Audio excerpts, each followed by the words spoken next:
penting ada uang 1 triliun. Yang tahu saya sama teman saya, pejabat ini misal. Yuk bagi wong loro wis yo, yang kita keluarkan untuk rakyat separuhnya ae. Lumayan 500 miliar bagi 2. Nggak ada yang tahu.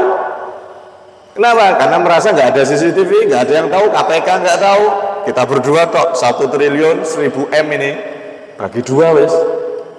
Awal 500 M kan sudah banyak, nanti kita salurkan yang untuk aspal, untuk ini, untuk itu. Yang separuh bagi 2. Akhirnya terjadi apa yang terjadi? Banyak pejabat yang korupsi, ketangkap KPK dan lain-lain, oknum-oknum dari pejabat tersebut. Kenapa seperti itu?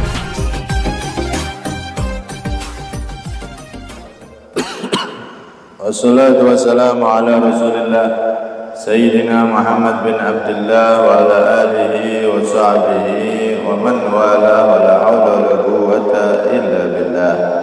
Rabbi shrah li sadri wa yassir li amri wahlul 'uqdatam min lisani yafqahu qawli saddid lisani wahdi qalbi bihaqqi sayyidina Muhammad sallallahu alaihi dusturakum ya ahlal darki wa ya ahlal batin wa ya ahlal nawbati wa ya ahlal nur amma ba'd.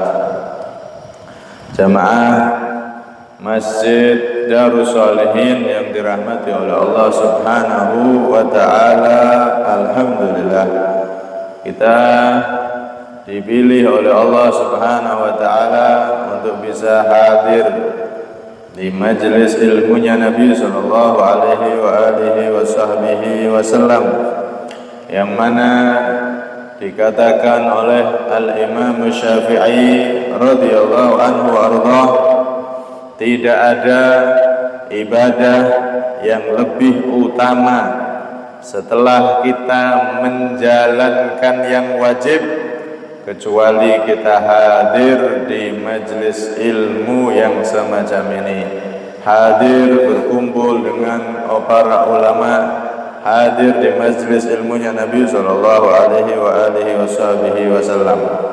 Hadirnya kita di majelis ilmu semacam ini lebih utama dari ibadah apapun selain ibadah yang wajib. Karena Nabi sendiri telah mengatakan hadirnya kita di majelis ilmu walaupun setengah jam dari maghrib sampai isya itu lebih utama daripada kita ibadah sholat 1000 rakaat sunnah, 1000 orang sakit kita jenguk, dan 1000 jenazah kita takziah. Subhanallah, waktu yang singkat tapi pahalanya begitu besar. Karena itu Imam Syafi'i mengatakan tidak ada yang lebih besar pahala setelah yang wajib kecuali meluangkan waktu ikut hadir di majelis ilmu. Maka ini adalah nikmat besar bagi kita yang sudah ikut hadir dan istiqomah. Alhamdulillah. Hadirin yang dirahmati oleh Allah, kita sampai pada hikmah yang ke berapa ini? Ke-67. Ke-77.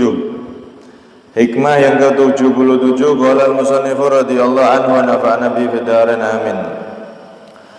Matlabul arifina min Allah ta'ala as-sidqu fil ubudiyyah wal qiyamu bi huquqir rububiyyah.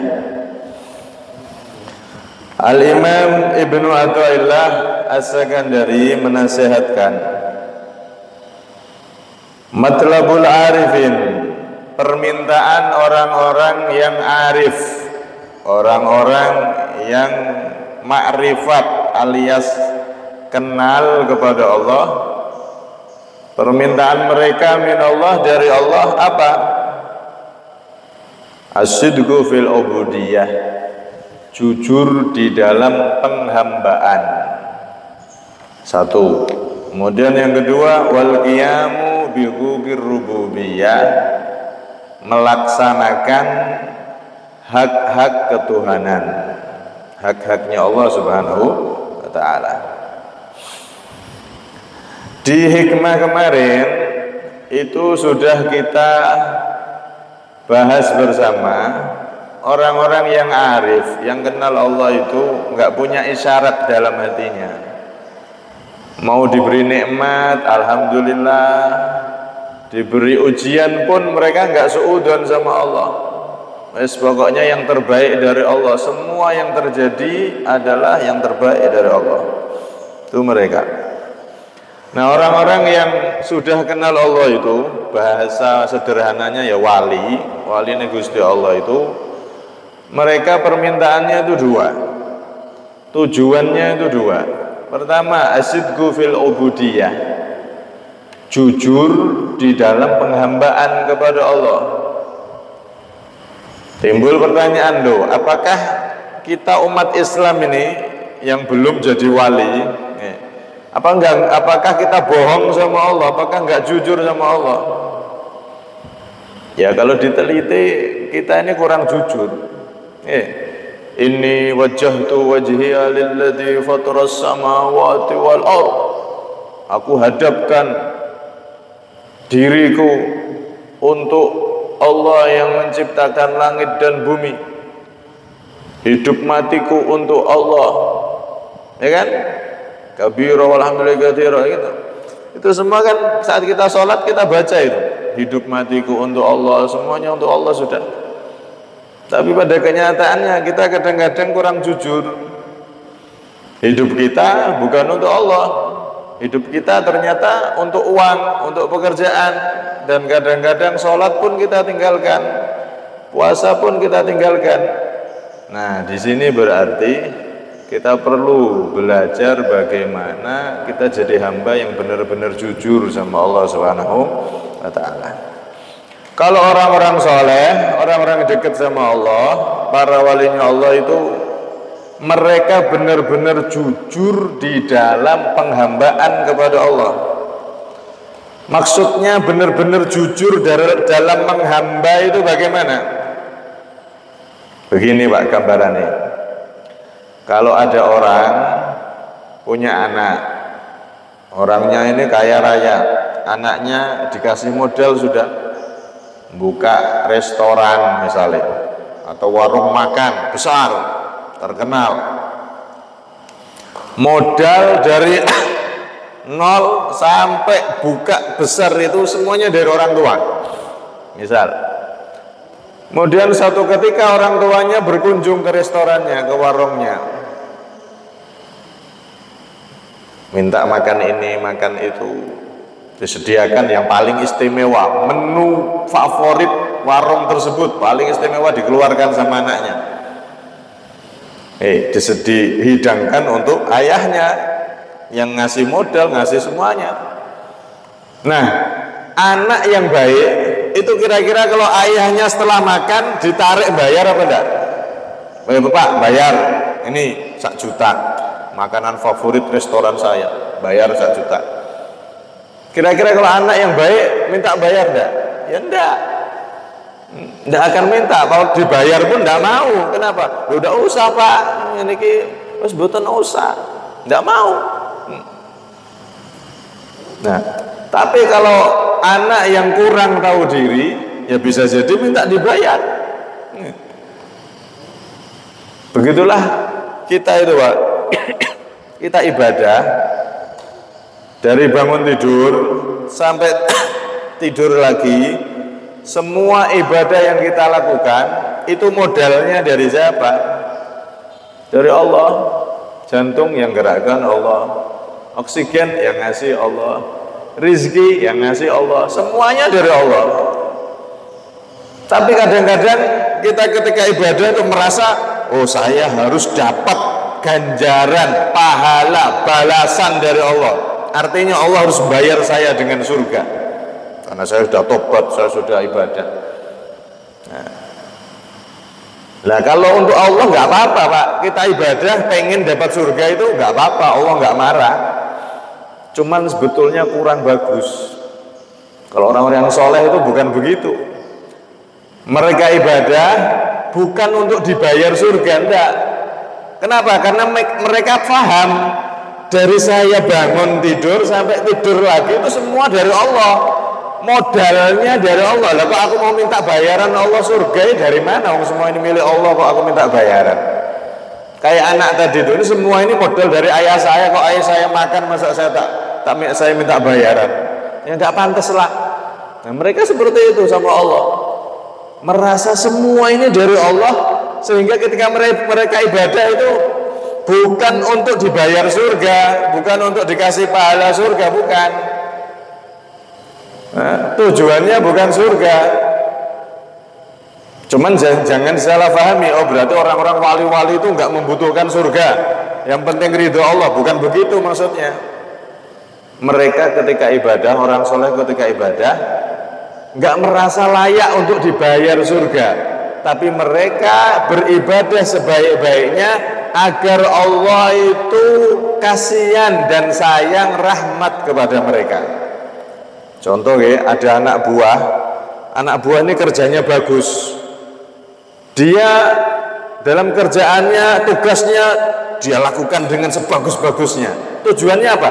Biar juragannya ngelirik dia, nggak hanya dikasih gaji tapi dikasih bonus. Begitulah orang soleh. Mereka ibadah itu bukan untuk apa ya? Bukan untuk dibayar surga, enggak, karena mereka merasa semua dari Allah, kok saya minta bayaran gimana? Tapi mereka mengharap kedermawanannya Allah, rahmatnya Allah, ridhonya Allah. Seperti apa tadi? Pegawai yang pengen dilirik, diridhoi oleh majikannya. Kalau sudah diridhoi, oh jangankan gaji pokok, bonus dikasih. Jangankan bonus, kadang-kadang dijak keluar negeri dia yang diajak. Nah, mereka para orang saleh itu begitu. Jangankan gaji pokok surga, selain itu ridho Allah semuanya dikasih nanti. Nah, ini perbedaannya. Orang yang kenal Allah, mereka ketika ibadah bukan minta dibayar surga, tapi biar apa? Allah itu perhatian, rahmat sama mereka. Caper, cari perhatiannya Allah Subhanahu wa taala. Paham kan ini? Ini namanya asyidqu fil ubudiyah. Inilah apa yang disebut jujur dalam penghambaan kepada Allah, karena dia merasa saya hamba. Al-abdu wa ma malakat yadahu milkun li sayyidi. Seorang hamba dan semua yang dia miliki, ibadahnya apapun itu semua milik majikannya, milik Allah. Sehingga dia nggak merasa harus dibayar, tapi dia merasa pengen dapat perhatian dari Allah Subhanahu wa taala. Nah, ini namanya asyidqu fil ubudiyah. Masya Allah. Nah, kita orang kan enggak ya.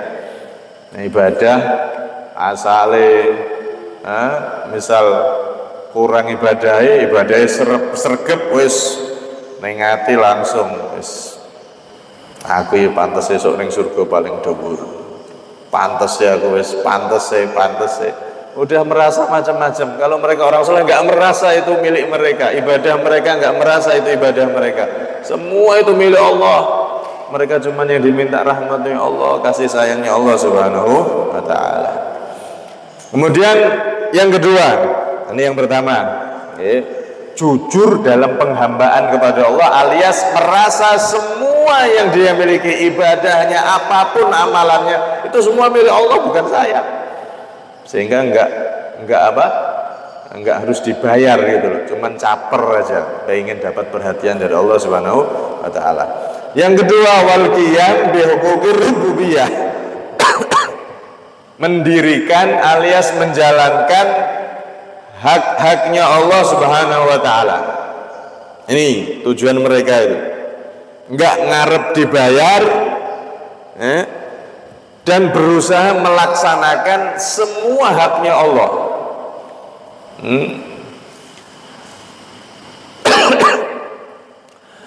Mendirikan, melaksanakan haknya Allah Subhanahu wa taala. Jadi setelah mereka taat dan tidak merasa harus dibayar surga, maka mereka menghiasi hati mereka dengan menjalankan haknya Allah, alias apa? Merasa diawasi terus oleh Allah, alias muraqabah kalau dalam bahasa tasawufnya. Muraqabah ini ada dalilnya. Hadis sahih ketika Rasulullah SAW didatangi oleh Jibril. Jibril itu kalau datang ke Nabi dalam bentuk manusia itu kebanyakan mirip wajah dari seorang sahabat yang sangat tampan, namanya Dihyah Al-Kalbi. Dihyah Al-Kalbi ini salah satu sahabatnya Nabi yang ganteng. Nah, Jibril kalau nemui Nabi dalam wujud manusia, malaikat itu kan bisa berwujud-wujud sesuai dengan keinginannya. Nih, kalau Jibril nemui Nabi dalam wujud manusia, kebanyakan menyerupai Dihyah Al-Kalbi. Saat itu Jibril datang, ada Rasulullah di masjid sama sahabatnya kumpul. Jibril datang, singkat cerita Jibril mendekat, nggak ada yang kenal, nggak ada yang tahu kalau ini Jibril karena berwujud manusia saat itu.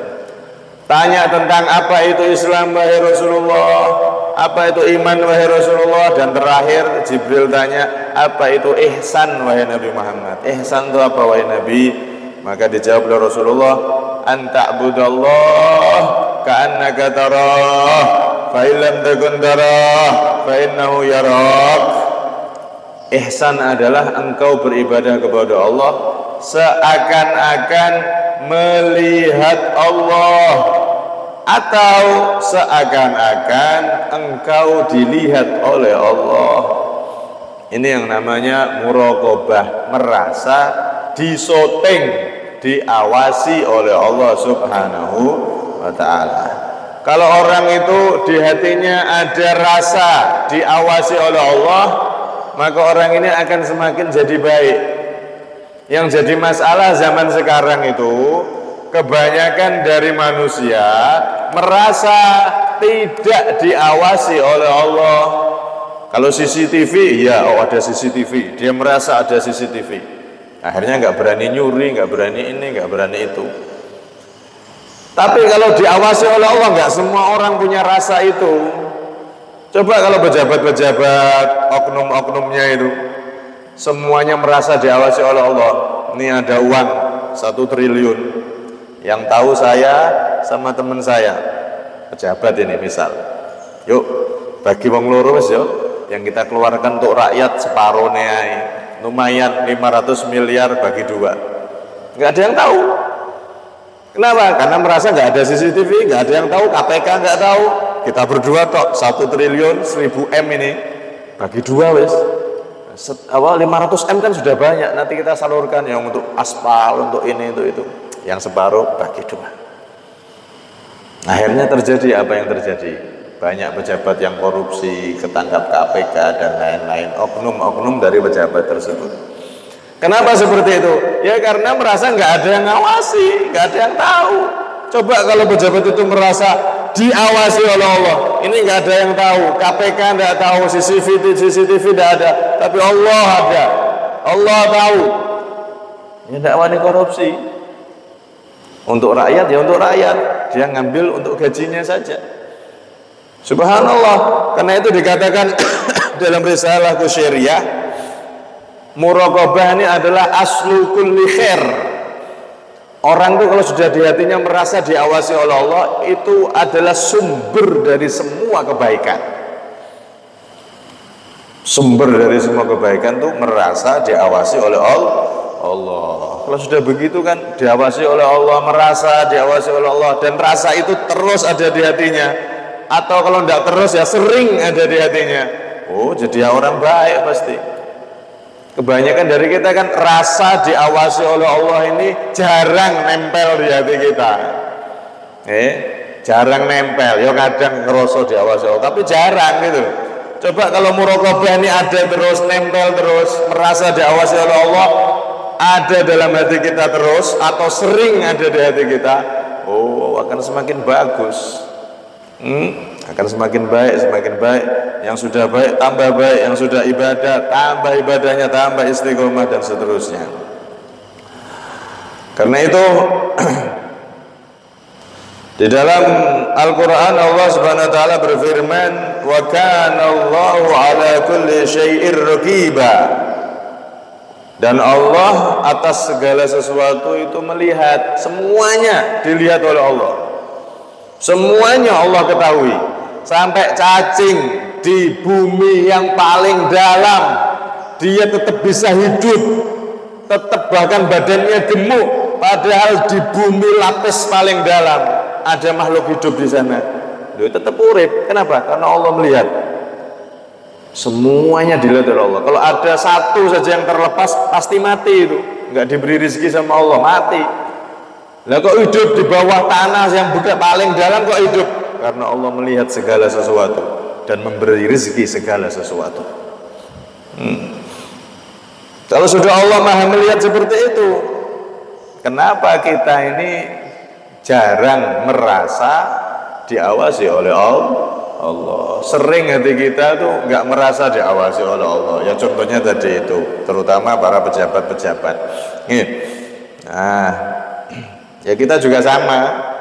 Nah, kalau merasa diawasi oleh Allah, adzan Allah Akbar, Allahu Akbar, merasa diawasi oleh Allah, oh izin sampai turu meneh, tangi wis. Kalau ada muraqabah kan langsung begitu. Sampai turu anu selimut meleh, aduh dingeti Gusti Allah gak penak. Tangi, malu kan? Gitu. Ya gambarannya kayak manten anyar turu tenggone mertuane. Subuh Allah Akbar, Allahu Akbar, ya tangi, walaupun adus, walaupun adem. Mertua turu sampai bangkong ya izin. Kenapa? Karena merasa ada mertuanya. Akhirnya rajin ke masjid. Mantu anyaran. Mas lawas beda meneh urusannya.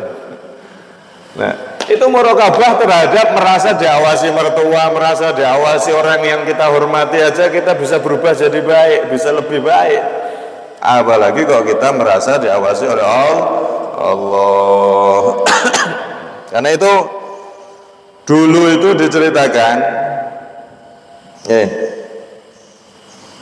ada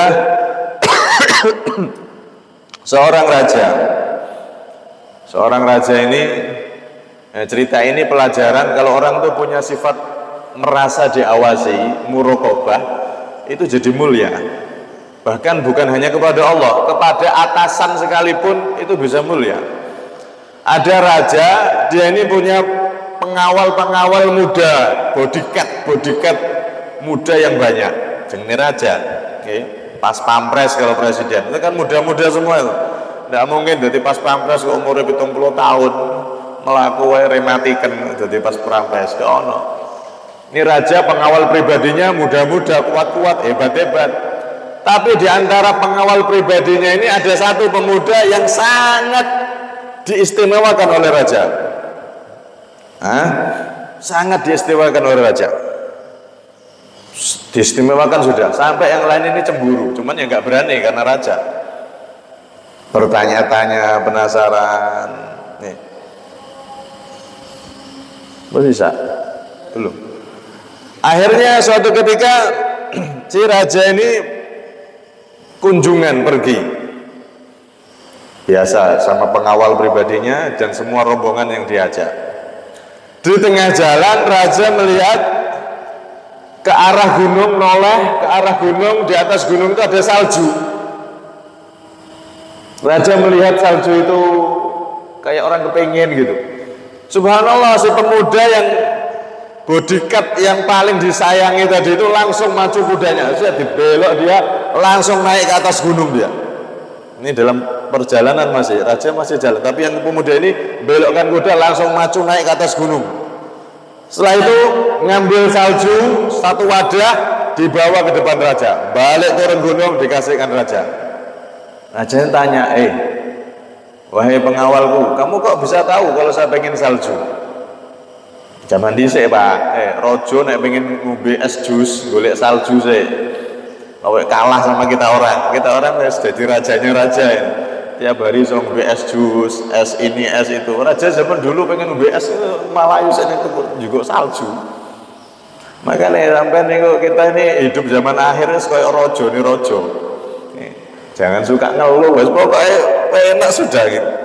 Ini loh, kamu kok tahu saya pengen minum es salju? Iya raja. Nggak mungkin ada seorang raja noleh melihat dengan serius kalau nggak kepingin.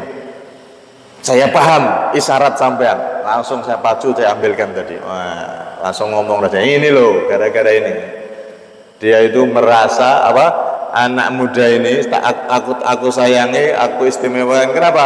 Karena dia punya rasa tadi itu, punya rasa yang begitu tinggi. Tahu, sekedar isyarat aja dia sudah tahu apa yang aku maksudkan. Karena itu dia aku istimewakan lebih daripada kalian semua.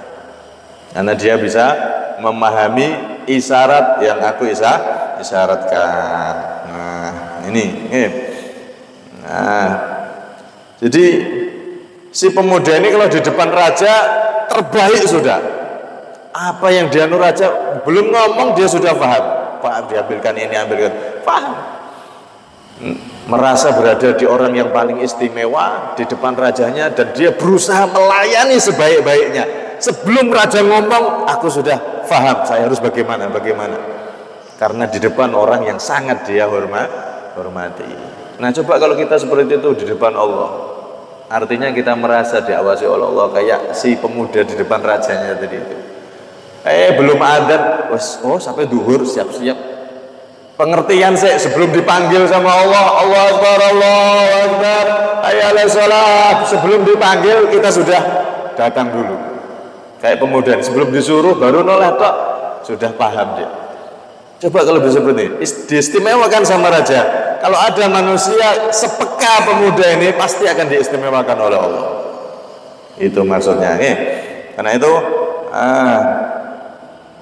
ini orang-orang yang soleh itu seperti itu.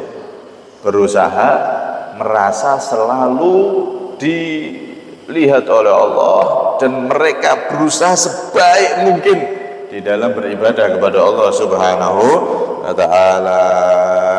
Nah, sekarang berapa menit? Menit sering? Belum? 5 menit lagi.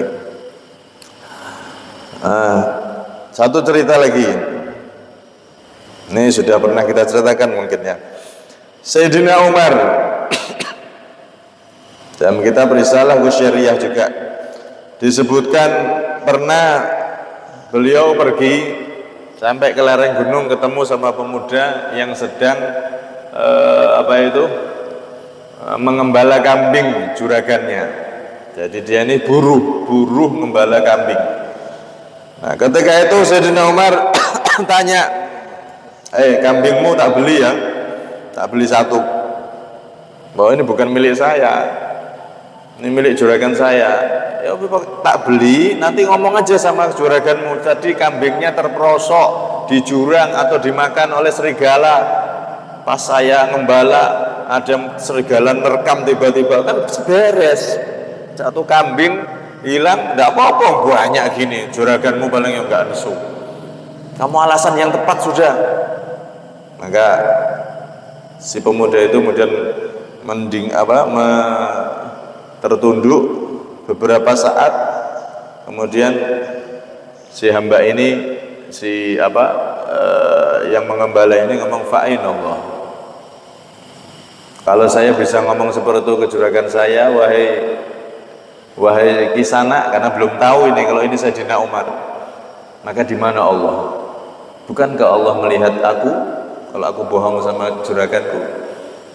Maka Sayyidina Umar pun menangis melihat betapa seorang budak yang ngembala kambing, yang secara status sosial budak itu adalah manusia yang paling bawah statusnya, ternyata orang yang sangat bertakwa kepada Allah, merasa muraqabah diawasi oleh Allah Subhanahu wa ta'ala. Makanya kadang-kadang walinya Allah itu kadang-kadang Pak, mereka adalah orang-orang yang tidak dikenal sama orang yang kelihatannya status sosialnya paling bawah, tidak punya nama di daerah itu, tidak ada yang kenal dia, tidak punya kehormatan di mata masyarakat, orang biasa, orang yang sangat sederhana, tapi ternyata dia adalah orang yang dekat, hamba Allah yang dicintai oleh Allah Subhanahu wa ta'ala. Ini pengembala kambing, ternyata dia punya sifat muraqabah, merasa diawasi oleh Allah, mengalahkan itu para pejabat, mengalahkan itu orang-orang yang mereka lupa atas pengawasan dari Allah Subhanahu wa ta'ala. Karena itu semoga kita semua dari hikmah ini kita bisa belajar untuk sungguh-sungguh dalam ibadah, meningkatkan keikhlasan kita. Tidak harus surga itu bukan bayaran dari amalan kita, tapi surga itu adalah rahmat kasih sayang yang kita harapkan dari Allah. Satu. Yang kedua, kita berusaha jadi hamba yang selalu diawasi oleh Allah Subhanahu wa ta'ala. Kalau dua ini kita bisa praktekkan, benar-benar lengket pada diri kita, itu namanya al-arif sudah. Itu sudah masuk golongan orang-orang hamba-hamba Allah yang khusus, hamba-hamba Allah yang dekat, para walinya Allah Subhanahu wa ta'ala. Semoga kita termasuk hamba-hamba yang dicintai oleh Allah, kumpul dengan para, walaupun kita mungkin buatan jadi wali Gusti Allah, tapi kita dicintai oleh para walinya Allah.